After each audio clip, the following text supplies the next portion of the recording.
যে ফাসাল্লি লি রব্বিকা ওয়ানহার, আপনি সলাত আদায় করুন, ওয়ানহার এরপর কুরবানি করুন। তাহলে কুরবানি করতে হলে মানুষকে আল্লাহ ভীতিতা অর্জন করতে হবে। কেননা কুরবানির কোনো রক্ত, কোনো গোস্ত, কোনো কিছু আল্লাহর কাছে পৌঁছায় না, শুধুমাত্র একটা জিনিস পৌঁছায়, তার মধ্যে আল্লাহ ভীতি। আল্লাহ সুবহানাহু ওয়া তাআলা তিনি বলছেন, লা ইয়ানালাল্লাহু লুহুমুহা ওয়ালা দিমাউহা, আল্লাহর কাছে কুরবানি করার গোস্ত এবং রক্ত কোনো কিছু পৌঁছায় না, ওয়ালাকিন ইয়ানালুহুত তাকওয়া মিনকুম, তার কাছে একমাত্র পৌঁছায় হচ্ছে তাকওয়া। আপনার নিয়াত, আপনার মধ্যে ইখলাস, আপনার মধ্যে একনিষ্ঠতা, অর্থাৎ আল্লাহর এই বিধান মান্য করার ক্ষেত্রে আপনি কিভাবে পালন করছেন, সেটা হচ্ছে মূল বিষয়। আপনার যদি লক্ষ্য থাকে যে প্রতিবেশী কুরবানি দিচ্ছে, আমিও কুরবানি দিচ্ছি, আপনার ইখলাস নষ্ট হয়ে যাবে। আপনি যদি মনে করেন যে আমি গরু বা ছাগল কিনেছি, আমার টাকায় পড়তা হয়নি, তাহলে আপনার ইখলাস নষ্ট হয়ে যাবে।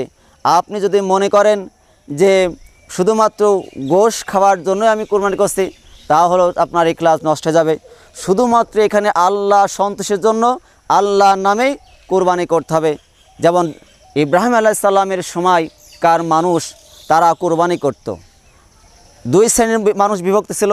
এক শ্রেণীর মানুষ ছিল তারা তারকা পূজারী, আর এক শ্রেণীর মানুষ ছিল আছে মূর্তি পূজারী।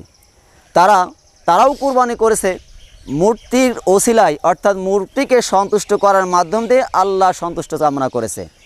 মূর্তি পূজারা এখন পর্যন্ত কুরবানি করে, অর্থাৎ পাঠা বলি দেওয়া। তারা কি করে? তারা মূর্তিগুলার সন্তুষ্ট কামনার মাধ্যমে আল্লাহ সন্তুষ্ট কামনা করে। অতএব ইব্রাহিম আলাইহিস সালাম তিনি কুরবানি করে দেখিয়ে দিয়েছেন যে সমস্ত কুরবানির বিপরীত, অর্থাৎ এক আল্লাহ সন্তুষ্টির জন্য আল্লাহর নামেই কুরবানি করতে হবে। এখানে কোনো মিডিয়া বা মাধ্যম থাকবে না, যেটা আমাদের সমাজের মুসলিমরা সেই আগেকার মানুষের মতন করে এখনও কুরবানি করছে, জাহিলিয়াতের মানুষের মতন। অর্থাৎ যারা খানকাতে যায় হাঁস মুরগি গরু ছাগল দিয়ে আসছে, কুরবানি করে আসছে, যারা মাজারে দিয়ে গরু ছাগল দিয়ে আসছে, যারা পীরের কাছে যে বিভিন্ন বাৎসরিক ওরস মাহফিলে গরু ছাগল দিয়ে আসছে, আমরা এগুলো সবই কুরবানি করার অন্তর্ভুক্ত, এগুলো সবই নিষিদ্ধ। এবং এই সমস্ত কুরবানির বিপরীত হলো আজকের এই কুরবানি, অর্থাৎ তাহিদ প্রতিষ্ঠা করার কুরবানি। আল্লাহ রাসূলুল্লাহ সাল্লাল্লাহু আলাইহি সাল্লাম তিনি বলছেন, আন আবি হুরায়রা রাদিয়াল্লাহু আনহু ক্বালা রাসূলুল্লাহি সাল্লাল্লাহু আলাইহি সাল্লাম, মান কানা লাহু সাআতান ওয়ালাম ইদাহি, যে ব্যক্তি সামর্থ্য থাকার শর্ত কুরবানি করলো না, ফালা ইয়াকরিবান্না মুসাল্লানা, সে যেন ঈদগাহর ময়দানে না আসে। কুরবানি যাদের সামর্থ্য রয়েছে তাদেরকে এত গুরুত্ব দেওয়া হচ্ছে যে তারা যেন কুরবানি করে এবং সমস্ত বাতিল কুরবানির বিরুদ্ধে যেন তার কুরবানিটা হয়। এরপর যারা কুরবানি করবে এই দিনে তাদের আরেকটি করণীয় হলো যে তাদের হাত পায়ের নখ কুরবানি করার পরে কাটা। অর্থাৎ আন উম্মে আয়েশাতা উম্মে সালমাতা রাদিয়াল্লাহু আনহা ক্বালা রাসূলুল্লাহি সাল্লাল্লাহু আলাইহি সাল্লাম, ইজা দাখালা শাহরু, যখন জিলহজ মাসের চাঁদ ওঠে এরপর থেকে 10 দিন পর্যন্ত হাত পায়ের মাথা চুল নাভিনের চুল যেন সে কর্তন না করে। যখন সে সালাত আদায় করে নেবে তারপর কি করবে? সে কর্তন করবে। আর যে সমস্ত মানুষ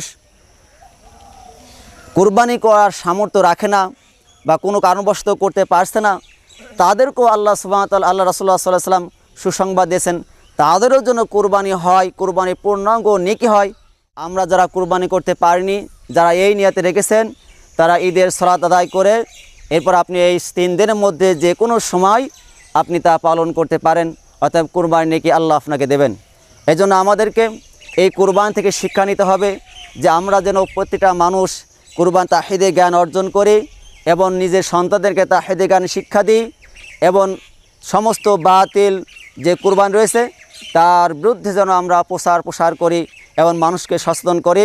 আল্লাহ সুবহানাহু ওয়া তাআলা আমাদের সকলকে তৌফিক দান করুন, আল্লাহুম্মা আমিন।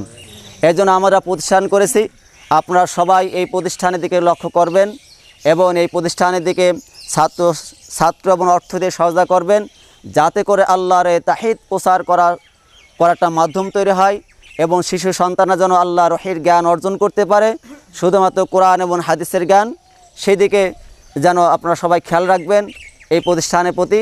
এটা হচ্ছে আমাদের সকলের প্রতিষ্ঠান কারোর একার পক্ষে চালানো সম্ভব নয়, কারণ আমরা এখানে অত অর্থ সম্পদশালী কেউ নেই।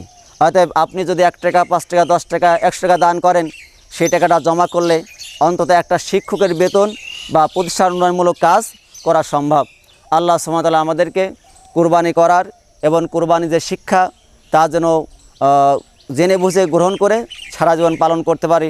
আল্লাহ সুবহানাহু ওয়া তাআলা আমাদের সকলকে তৌফিক দান করুন। আল্লাহুম্মা আমিন। সুবহানাকাল্লাহি ওয়া বিহামদিকা আশহাদু আল্লা ইলাহা ইল্লা আনতা আস্তাগফিরুকা। প্রতিষ্ঠানটি রয়েছে ডম্বলপুর মাঠপাড়া দারুল হাদিস মাদ্রাসা। এখানে আপনারা যাবেন, দেখবেন, পরামর্শ দেবেন, কোনো ভুল ত্রুটি হলে তার জানাবেন, যাতে করে আমরা প্রতিষ্ঠানটাকে সুন্দরভাবে গড়ে তুলতে পারি। সুবহানাকাল্লাহি ওয়া বিহামদিহি আশহাদু আল্লা ইলাহা ইল্লা আনতা আস্তাগফিরুকা ওয়া আতুবু ইলাইক।